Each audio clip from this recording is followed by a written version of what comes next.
días. Hoy contamos con la presencia del académico del Tecnológico de Monterrey Campus Guadalajara, historiador y también colaborador en el periódico La Jornada Jalisco, Eduardo González Velázquez, quien nos va a estar platicando sobre un tema muy actual y que causa controversia, que es la migración.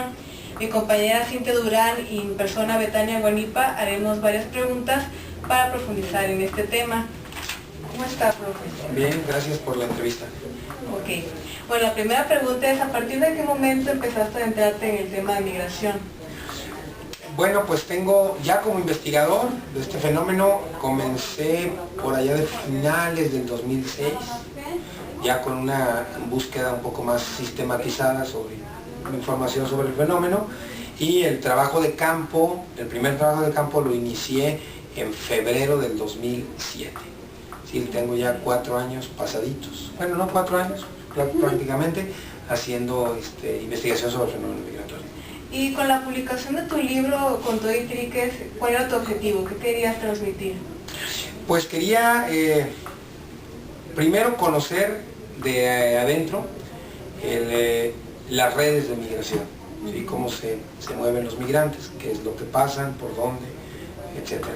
Y por otro lado, conocer desde dentro, de igual manera, la manera en la cual ya viven en Estados Unidos, van creando nuevos y pequeños Méxicos,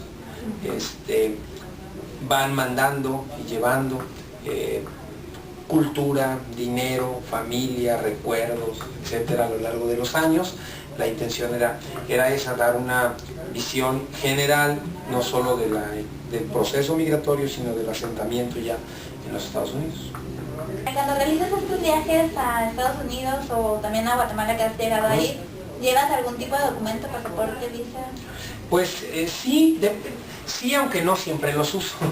Depende mucho el contexto en el que me tenga que mover.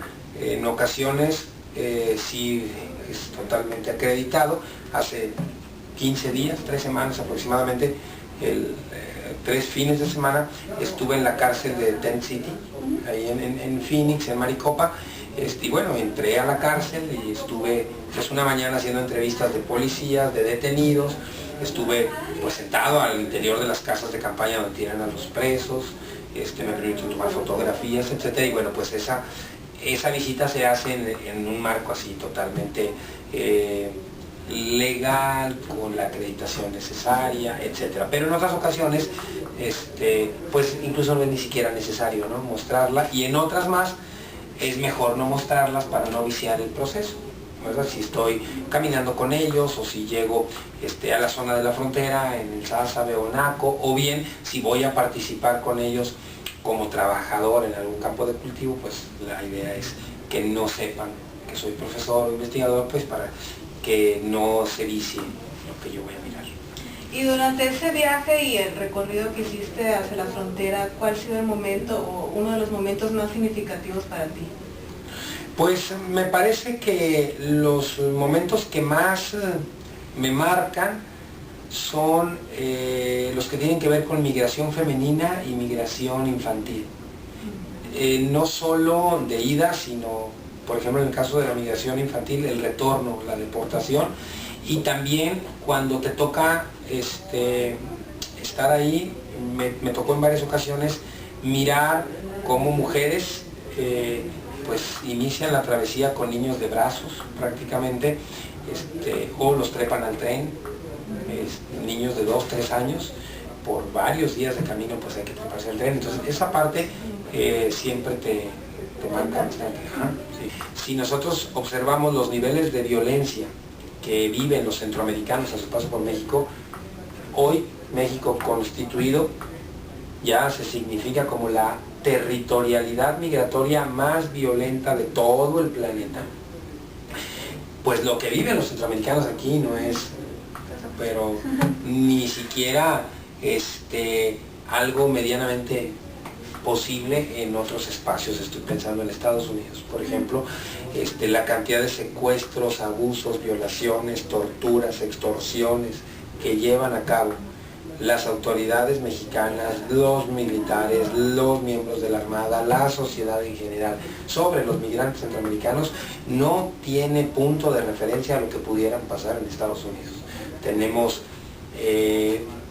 la última cifra que tenemos de secuestros en México, nos muestra que aproximadamente hay 20,000 secuestros por año de migrantes centroamericanos. Entonces, bueno, eso es impensable que suceda en un escenario como el norteamericano. Sí. Y de lo que tú has podido ver, ¿qué tan grave es el trato que se les da a los migrantes? Pues por parte de las... Incluso si quitamos el espacio criminal, ¿sí?, de extorsión y represión, etcétera. Si nos vamos, por ejemplo, a las unidades de detención de migrantes, pues son verdaderamente calabozos ahí, que nos muestran condiciones infrahumanas.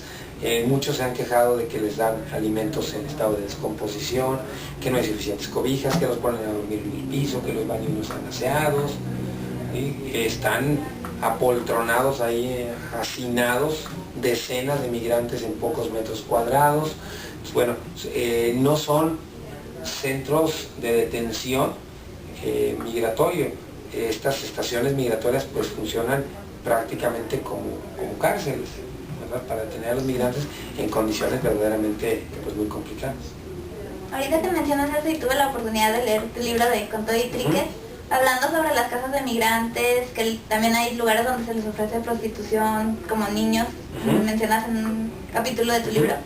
¿Crees que eso también disminuir los niveles de migración? Ese tipo de... Sí, por supuesto. Aquí son dos cosas. Las casas de migrantes o albergues, y albergues pertenecen a ONGs, a la Pastoral de Movilidad o Pastoral de Migración de la Iglesia Católica en México, en donde, bueno, no se dan estos fenómenos que mencionas. Pero por otro lado, en varios estados, uno de ellos Chiapas, pues sí hay una cercana relación entre migración y prostitución. Y prostitución no solo de mujeres centroamericanas, sino también de niñas centroamericanas en el marco de este proceso migratorio. Desde luego que si las autoridades, tanto de Centroamérica como mexicanas, pues tuvieran una mayor calidad, este tipo de cosas seguramente pasarían, pero en menor medida. Pero también por otro lado, si tanto los gobiernos centroamericanos como el mexicano hicieran lo necesario para darles condiciones de vida adecuadas a los migrantes, pues esta gente no tendría que verse forzada a migrar y entonces se quedarían y tendrían mejores condiciones de vida. De hecho, leyendo tu libro de Con todo y Triques, me llegué a preguntar, ¿hubo en algún momento en que sentiste miedo, te arrepentiste? Pues el arrepentimiento no. Y el miedo pues sí, en algunos momentos, cuando estás con ellos, en el tren, en la línea, en la zona del desierto, en Arizona, en Akron, en los campos de cultivo, pues sí, de repente se siente un poco de temor de pues, ser ubicado, y no solo por autoridades, sino por coyotes mismos, por secuestradores, etc. Sí, siempre está latente esa posición. ¿Has tratado con autoridades norteamericanas? ¿Qué piensas acerca de las leyes antimigrantes que se están dando? Bueno, estoy en contra de todas estas leyes. Me parece que no solo, violentan en todo su espectro los derechos humanos. Me parece que no son la solución. Me parece que son muestras de un doble discurso norteamericano. Por un lado los emplean y les malpagan, y por otro hacen leyes para correrlos.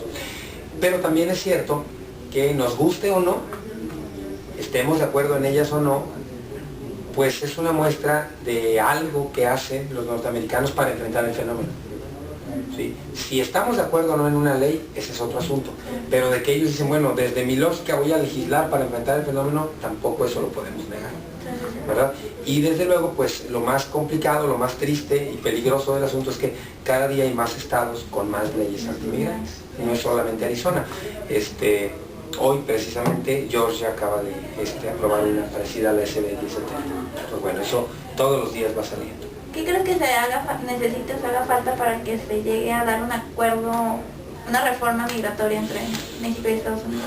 Bueno, pues primero que lo quieran hacer, que no vean al migrante como solamente alguien que se le puede sacar recursos, Y me parece que en ese sentido lo mejor que habría que hacer, que se podría hacer, es legalizar el flujo migratorio que ya de suyo existe.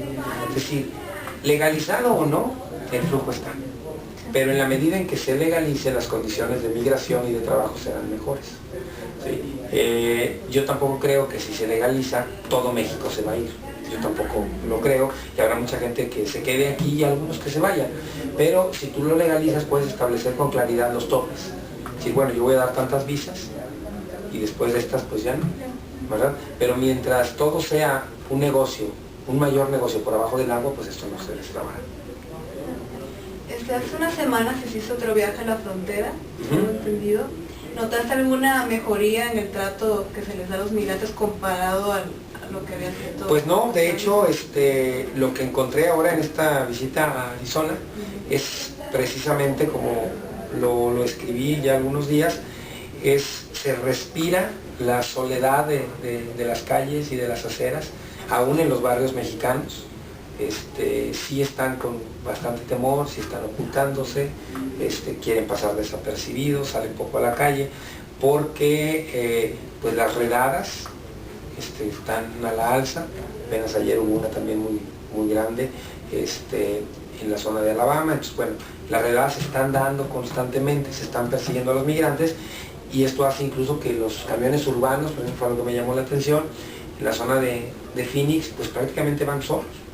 Los migrantes, a entrevista expresa, decían, pues es que preferimos andar en bicicleta, preferimos caminar antes de tomar el camión, porque ahí nos pueden agarrar. Entonces sí se respira esto y pues va en aumento.